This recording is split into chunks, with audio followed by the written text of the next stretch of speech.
اس لیے کہ وہ میری عبادت کرے۔ انسان تیری زندگی کا مقصد تو تھا عبادت کرنا، اللہ وحدہ لا شریک کا ذکر کرنا، لیکن جب انسان ان چیزوں سے دور ہو جاتا ہے، دین سے بیزار ہو جاتا ہے، پھر رب 16ویں پارے کے اندر ارشاد فرماتا ہے وَمَنْ أَعْرَضَ عَنْ ذِكْرِي فَإِنَّ لَهُ مَعِيشَةً ضَنكًا وَنَحْشُرُهُ يَوْمَ الْقِيَامَةِ أَعْمَىٰ قَالَ رَبِّ لِمَ حَشَرْتَنِي أَعْمَىٰ وَقَدْ كُنتُ بَصِيرًا قَالَ كَذَلِكَ أَتَتْكَ آيَاتُنَا فَنَسِيتَهَا وَكَذَلِكَ الْيَوْمَ تُنسَىٰ۔ جب انسان اللہ کی یاد سے غافل ہو جاتا ہے، اگر انسان اللہ کی یاد میں رہے نا، تو پھر اس کی ایک بات سناتا جاؤں کہ بابا فرید گنج شکر رحمت اللہ تعالی علیہ سے ایک ہندو نے سوال کیا اور اس نے کہا اے فرید یہ بتا کہ تیرا رب تیرا خدا اس وقت کیا کر رہا ہے؟ بابا فرید گنج شکر رحمت اللہ تعالی علیہ نے فرمایا کہ اس طرح کے سوال نہیں کرتے۔ اس نے بار بار اصرار کیا، آپ نے فرمایا اس وقت میرا رب یا فرید کہہ رہا ہے۔ اس نے کہا اے مسلمان، بقول تمہارے تم کہتے ہو کہ ہمارا رب بولنے سے پاک، دیکھنے سے پاک، بے مثل بے مثال ہے، تو پھر تم کہتے ہو کہ ہمارا رب اس وقت ہمارا خدا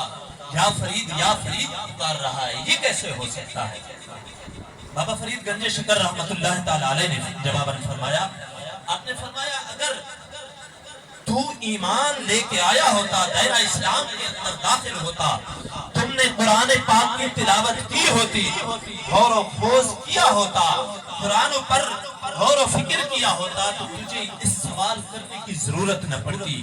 کیونکہ میرا رب فرماتا ہے، بابا فرید نے فرمایا میرا رب فرماتا ہے قرآن پاک کے اندر، رب فرماتا ہے فَاذْكُرُونِي أَذْكُرْكُمْ، اے میرے بندے تم مجھے یاد کرو میں تمہیں یاد کروں گا۔ تو اس وقت فرید کی زبان پر یہ ذکر جاری تھا، یا اللہ کا میں ذکر کر رہا تھا، میرا ایمان کہہ رہا ہے جب میں یا اللہ کہہ رہا ہوں تو میرا رب یا فرید کہہ رہا ہے۔ جب انسان ان چیزوں سے دور ہو جاتا ہے، رب کی یاد سے غافل ہو جاتا ہے، رب کے حبیب سے ذکر سے منہ موڑ لیتا ہے، پھر انسان اس دنیا میں اور اخروی زندگی تو وہ تو کچھ اور ہوگا، اس دنیا میں پھر رب کائنات نے کون سا فیصلہ فرمانا ہے؟ رب فرماتا ہے وَمَنْ أَعْرَضَ عَنْ ذِكْرِي فَإِنَّ لَهُ مَعِيشَةً ضَنكًا۔ رب فرماتا ہے جب میرا بندہ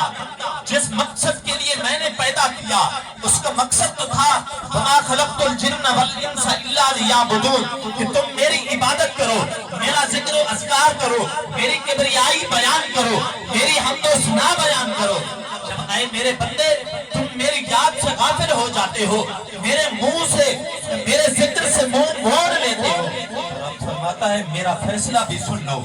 وَمَنْ أَعْرَضَ عَنْ ذِكْرِي، جب میرے ذکر سے منہ موڑتے ہو، میرے یار کے ذکر سے منہ موڑتے ہو، کیونکہ میرے یار کے بارے میں نے فرمایا وَلَوْ أَنَّهُمْ إِذْ ظَلَمُوا أَنفُسَهُمْ جَاءُوكَ فَاسْتَغْفَرُوا اللَّهَ وَاسْتَغْفَرَ لَهُمُ الرَّسُولُ لَوَجَدُوا اللَّهَ تَوَّابًا رَحِيمًا۔ رب فرماتا ہے اے میرے بندے،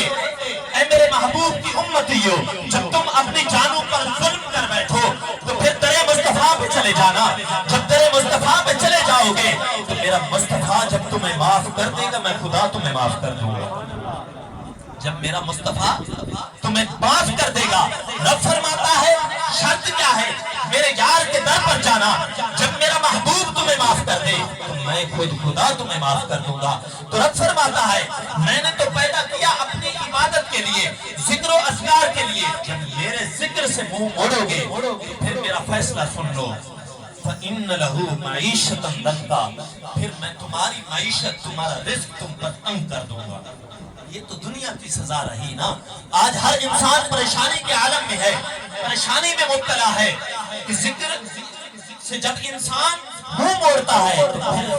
اس پر اس کا رزق تنگ کر دیا جاتا ہے۔ یہ تو دنیا کا فیصلہ رہا۔ آگے آئیے قرآن سے پوچھتے ہیں قرآن کیا کہتا ہے؟ فَإِنَّ لَهُ مَعِيشَةً ضَنكًا وَنَحْشُرُهُ